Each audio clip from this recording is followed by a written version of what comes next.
Makailang beses nagpaputok ng flare ang ilan sa artificial island ng China sa West Philippine Sea sa gitna ng Maritime Domain Awareness o MDA flight ng Philippine Coast Guard sakay ang PTV News at iba pang mamamahayag. Samantala, bubisita rin sa Pag-asa Island si Senador Erwin Tulfo na nanguna sa pagunita ng Araw ng Kagitingan. May report si Patrick De Jesus. Tanaw mula sa Cessna Caravan ng Philippine Coast Guard ang mga pinakawalang flare mula sa okupadong artificial island ng China sa Subi o Zamora Reef. Kasabay nito ay ang paulit-ulit na radio challenges na sinasagot ng mga piloto ng PCG para igiit ang karapatan ng Pilipinas na magpatrolya sa West Philippine Sea.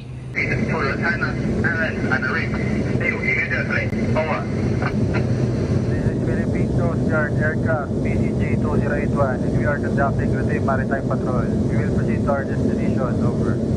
Ilang beses din na nagpaputok ng flare mula sa isa pang Chinese-occupied feature na Mischief o Panganiban Reef. Nagtuloy-tuloy ito habang isinasagawa ng PCG ang Maritime Domain Awareness o MDA flight sa lugar.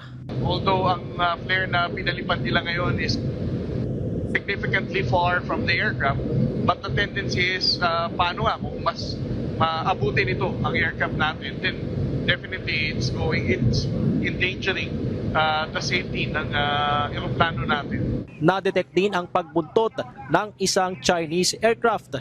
Mga gaano siya kalapit, sir, from our aircraft?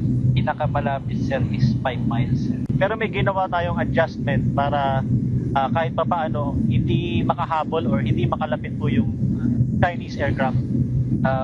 Wala naman, sir. Kumaga routine lang talaga, sir. Sa harap ng patuloy na presensya ng China sa West Philippine Sea, activated na ang itinatag na Coast Guard District Kalayaan Island Group. Ang headquarters ito ay sa Pag-asa Island na in-upgrade bilang isang pangunahing komandang PCG mula sa dating Coast Guard Station. Ito ay hindi isang simbolo lamang. Ito ay isang permanenteng hakbang upang mapakita natin na handa ang ating Coast Guard. Sa pagkakaroon ng isang Coast Guard District, inaasahan ang dagdag na deployment ng mga tauhan ng PCG para bantayan ang mga okupadong feature ng Pilipinas sa Kalayaan Island Group. Tutugunan din ang pangailangan ng mga sibilyang Pilipino na nakatira rito sa Pag-asa Island. Their budget will increase, so it will be able to undertake better community assistance. We can send more people. As what I have mentioned, makakapagpadala kami dito ng teachers to assist the local government units, doctors, nurses, and dentists to assist the DOH. Lalong lalawak yung aming pagtutulungan dahil magdadagdag din po sila ng mga Coast Guard personnel. Isa namang senior officer ang mamumuno sa bagong Coast Guard District. Daragdagan din ang nakatalagang barko at eroplano sa Kalayaan Island Group.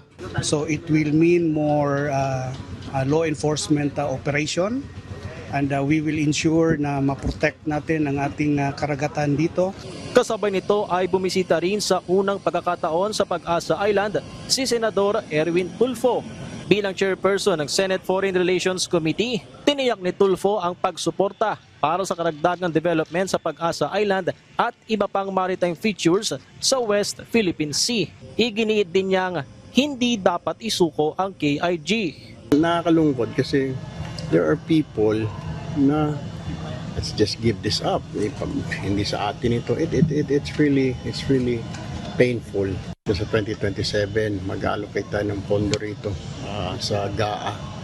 I will propose na ayusin ito, mga facilities.